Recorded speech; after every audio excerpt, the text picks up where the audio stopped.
para não perder nada em nossas transmissões, conferências, seminários, cruzadas, grandes eventos e outras descobertas do ministério do Reverendo Apóstolo Mauete Viticilo, em particular, e da Igreja Mer em geral, pré-gravado e ao vivo.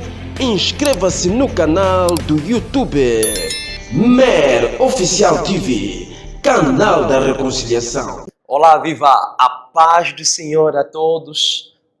Quero desejar a todos bem-vindos a este grande momento de partilha mais uma vez acerca do nosso ministério. Você que está nos seguindo neste momento a partir do nosso canal do YouTube, Mer Oficial TV, queremos desejar a todos bem-vindos ao nosso canal. Então, para não perderes nada, não é, sobre o nosso ministério, nossas atividades, projetos, por favor, clique naquele botãozinho de subscrição, não é? Subscreva-te, e para não perder nada, não é, do nosso ministério. Então, Deus abençoe. Estamos aqui junto com o nosso secretário-geral do Ministério MER, o nosso pastor Jacinto Afonso, na qual saúdo o papá, Pai do Senhor, Pai. A paz do Senhor e a paz do Senhor a todos que estão ligados a esse canal. Glória, graças a Deus. Estamos aqui para falar um pouco sobre um evento que decorreu de 9 de abril a 13 de abril, que tem acontecido anualmente, tem sido uma bênção, né? Acampamento Nacional da liderança do nosso ministério, uma atividade na qual reúne mais de 100, 200 líderes, não é, ministros do nosso ministério a nível nacional e não só internacional também. Estivemos aqui de 9 a 13 de abril, então queremos conversar um pouco com o nosso pastor Jacinto, ele que é o secretário-geral da nossa Igreja MER, vai nos falar um pouco do acampamento, o que acontece, qual tem sido os motivos que levam o ministério a organizar acampamentos nacionais. Vamos lhe ouvir um pouco, papá. Por favor, nos explique um pouco o que tem acontecido durante o acampamento nacional da liderança. Muito obrigado. O acampamento é uma atividade que começou exatamente em 2007, na visão do nosso pai, o Reverendo Mauete. Foi que os servos de todas as províncias aqui em Angola pudessem estar juntos para partilhar a palavra de Deus, para refrescamento espiritual. Este refrescamento espiritual tem a base como na palavra de Deus. O povo israelita, assim que eles perambulavam no deserto, Deus havia colocado a coluna de nuvem de dia e a coluna de fogo de noite. Quando esta coluna parava, eles tinham que se acampar naquele lugar e se refrescar e portanto, depois, em seguida, quando a coluna andava, e continuavam o seu caminho. Então, nós temos a vida espiritual, a vida ministerial, que é uma vida muito árdua, não é fácil, e um ministério muito espinhoso, e nós precisamos nos refrescar cada vez mais, buscando a palavra de Deus, buscando a Deus dentro do acampamento, para que em seguida possamos trazer inovações dentro das nossas igrejas locais para o crescimento dessas igrejas e também do nosso ministério. Glória a Deus, glória a Deus. Acampamento tem sido um momento de refrescamento. Exatamente, é refrescamento espiritual, porque sem esse refrescamento espiritual é difícil a pessoa continuar. Às vezes, o que acontece nas nossas vidas, as pessoas querem abandonar o ministério, querem abandonar a fé, porque o ministério tem várias coisas que aparecem e que desmotivam a nossa fé em continuar a trabalhar na obra de Deus. Mas quando há refrescamento espiritual, há sempre essa motivação de continuar a prosseguir, porque o justo viverá da fé, e se ele recuar, como diz a palavra, minha alma não terá prazer nele. Glória a Deus, glória a Deus. E falando um pouco do acampamento, qual foi o tema que foi abordado durante o acampamento? E qual foi a parte na qual o pai beneficiou bastante durante este acampamento? O acampamento, o tema geral foi crescendo nos dons espirituais. Gostei muito deste acampamento e eu digo que os temas foram edificantes, todos os temas, mas há uma mensagem que foi dada sobre a comunhão, que se falou da comunhão com Deus, marcou-me bastante, de que o preletor disse que nós precisamos estar sempre em comunhão com Deus e que é uma área que a gente não deve deixar para trás, porque quando nós estamos na comunhão com Deus, então os dons espirituais manifestam-se na nossa vida. Muitas vezes o que acontece, as pessoas não querem que Deus trabalhe neles para poder trabalhar através dele.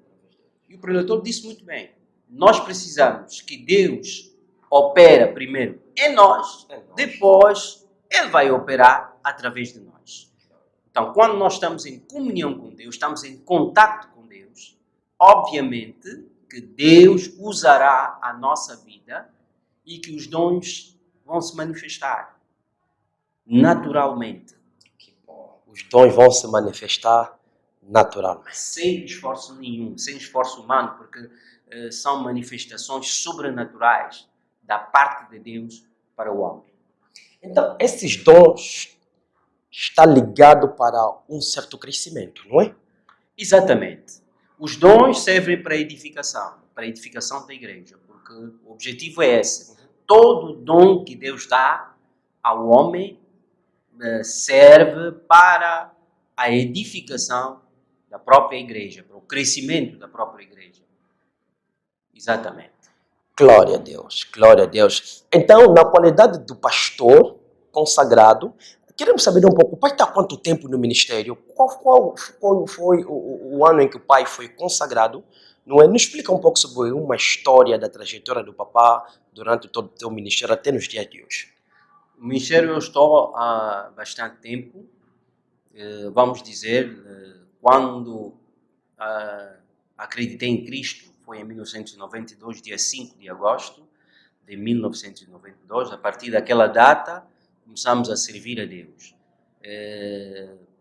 Não passou muito tempo, passei como pregador, e até o ano 2000, foi o ano exatamente que fui ordenado, porque a consagração vem da parte do próprio Deus. Deus é quem consagra. O homem só ordena, reconhece a graça que está nesta pessoa. Portanto, não há ninguém que tem, vamos dizer, esse privilégio, ou seja, que ele é o dono dos dons, mas os dons vêm da parte do próprio Deus. Deus é quem consagra e o homem apenas confirma aquilo que está no homem. E durante todo esse tempo nós temos tido muita experiência a andar com Deus, e que a base de tudo na vida espiritual é mesmo a comunhão com Deus. Esta é a base. Quando a pessoa se arrepende, se converte, a primeira coisa é o caráter. Deus transforma o caráter do homem, que é o alicerce de todas essas coisas. Por isso, para os dons são bons, mas não podemos descurar o fruto do Espírito. Nós precisamos ter o fruto do Espírito, que é o alicerce de um homem de Deus. O homem de Deus precisa ter o fruto, depois os dons. Os dons não podem ser colocados acima do fruto. O fruto é a base, e quando o homem por isso muito bem disse o pregador que eu referi há pouco tempo, Deus tem que trabalhar primeiro em nós, depois vai trabalhar através de nós, usando-nos com os dons espirituais. Graças a Deus. Então, para terminarmos, queremos ouvir, na qualidade do pastor e na qualidade também do secretário-geral da MER, uma mensagem direcionada para todos os ministros do nosso ministério que querem almejar o crescimento. Quais são os princípios que o pastor pode dar para esses ministros da MER e não só, também para todos que vamos seguir, que querem buscar um certo crescimento? Quais são os princípios que o Pai pode nos dar, que possa ajudar os nossos ministros também a progredir? Muito obrigado por esta questão. O princípio bíblico número 1 é a obediência. A obediência a Deus, a obediência à voz de Deus, a obediência nos princípios da palavra de Deus, a obediência na liderança. Nós temos que aceitar ser dirigido por alguém que vai nos ajudar no ministério e a quem nós prestamos conta. No ministério é preciso termos alguém que nos ajuda, alguém que mostra os nossos erros para que possamos crescer. Esta eu penso que é a base número 1 para o homem de Deus. E o homem de Deus precisa ter um caráter aprovado. Porque Paulo diz: procura apresentar a Deus como aprovado, obreiro que maneja bem a palavra da verdade. Portanto, o obreiro de Deus tem que ser a pessoa que tem um caráter aprovado. É aprovado diante de Deus e aprovado diante dos homens. Claramente, se está aprovado diante de Deus, Deus vai usar e este ministério vai se manifestar diante dos homens. E também no ministério, o outro princípio é preciso ter a humildade. Nós precisamos ser humildes. O orgulho abate o homem.